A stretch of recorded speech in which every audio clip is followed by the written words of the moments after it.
Olá, está começando o Senado Agora. O Senado Federal recebeu um ato denominado Somos Charlie contra o atentado terrorista ao jornal Charlie Hebdo ocorrido em Paris.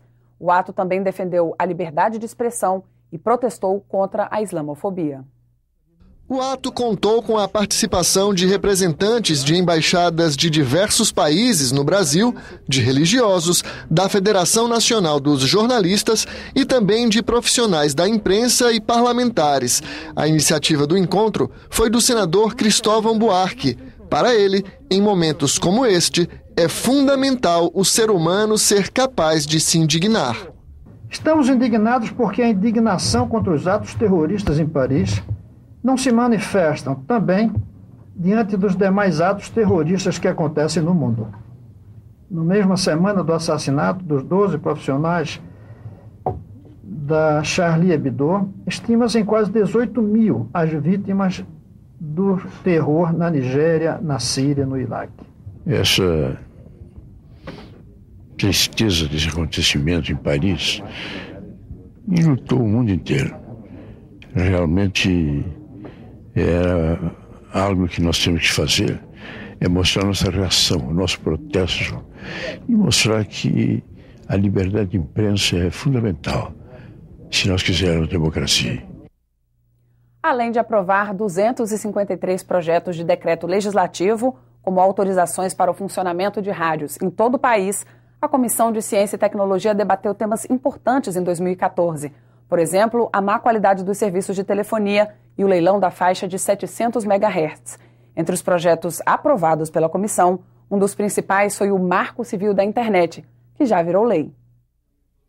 Regras para definir os direitos e deveres de mais de 100 milhões de usuários de internet no país.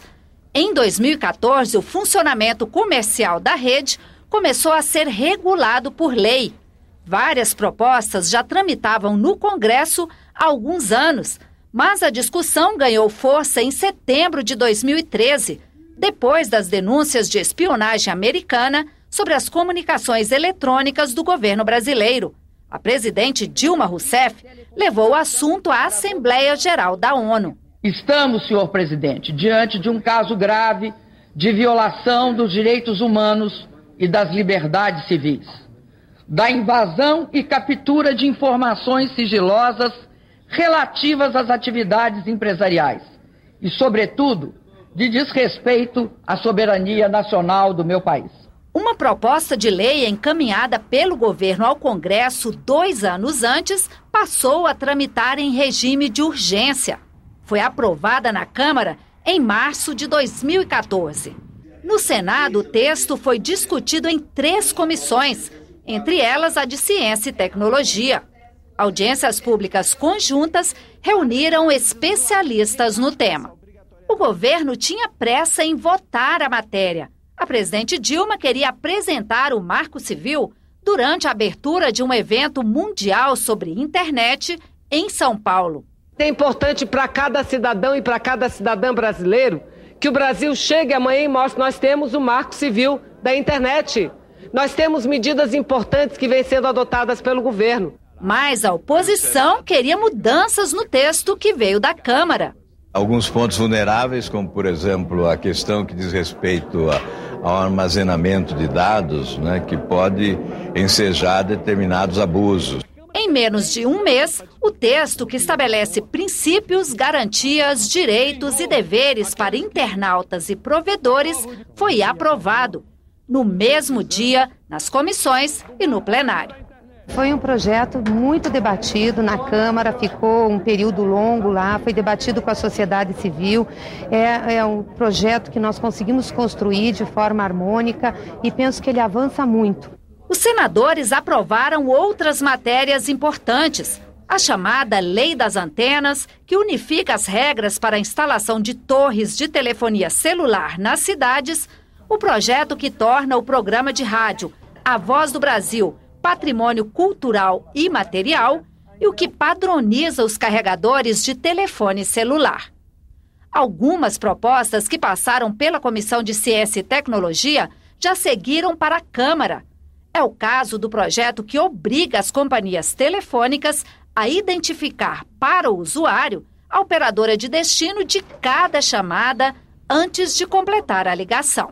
Hoje, pela portabilidade, você não tem mais a identificação pelos prefixos das companhias. Hoje, você leva o número, pode estar hoje numa companhia, amanhã noutra companhia, e não terá essa identificação. Então, o que o projeto prevê é que quando o consumidor, o usuário, estiver usando o seu telefone, fazendo uma ligação para um outro telefone móvel que não seja da sua operadora, ele receberá um aviso sonoro de que ele está ligando para uma operadora que não é a sua.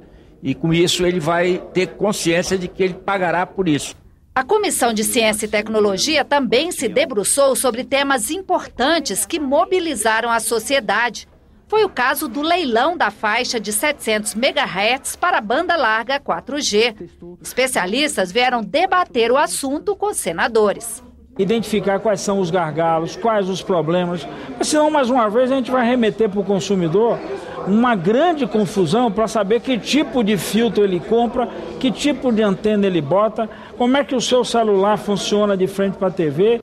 A má qualidade do serviço de telefonia móvel no país também foi debatida com o então ministro das Comunicações, Paulo Bernardo. O investimento é alto, eu percebo isso, mas é no sentido de aumentar a cobertura para aumentar o número de aparelhos. Mas a qualidade... Eu acho que o fato de ser o serviço com maior número de reclamações, com certeza tem que ser relacionado com o fato de que é também o serviço que tem maior número de contratos. Hoje tem mais celulares no Brasil do que habitante. Então é preciso realmente fiscalizar e controlar mais, para que o consumidor brasileiro, o povo brasileiro, possa realmente, olha, eu tenho um Estado que me protege nessa relação. Não é a empresa que vai dominar essa relação. 27 senadores eleitos em outubro passado tomam posse em 1º de fevereiro. E parlamentares nomeados ou eleitos para outros cargos já deixaram o Senado. Vamos ver como ficou a bancada da Paraíba para a próxima legislatura, que acaba de eleger o senador José Maranhão para a casa. José Maranhão, do PMDB, foi 2 vezes governador da Paraíba e 1 vez vice-governador. Teve um mandato como senador, 3 como deputado federal e 4 como deputado estadual. É formado em Direito e atua como empresário. Ele será companheiro de bancada no estado de Raimundo Lira, também do PMDB. Suplente de Vital do Rego, Raimundo Lira é economista, empresário e professor. Já foi senador entre 1987 e 1995. Durante o mandato, ajudou a elaborar a Constituição e foi presidente da Comissão Mista de Orçamento. Já Cássio Cunha Lima, do PSDB, é advogado. Filho do ex-governador Ronaldo Cunha Lima, iniciou a trajetória política como representante dos estudantes secundaristas na luta pela anistia. Já foi prefeito de Campina Grande por 3 vezes, deputado federal por 2 mandatos e governador da Paraíba por 2 vezes. O Senado agora está terminando. Voltamos a qualquer momento com mais notícias. Enquanto isso, continue com a nossa programação.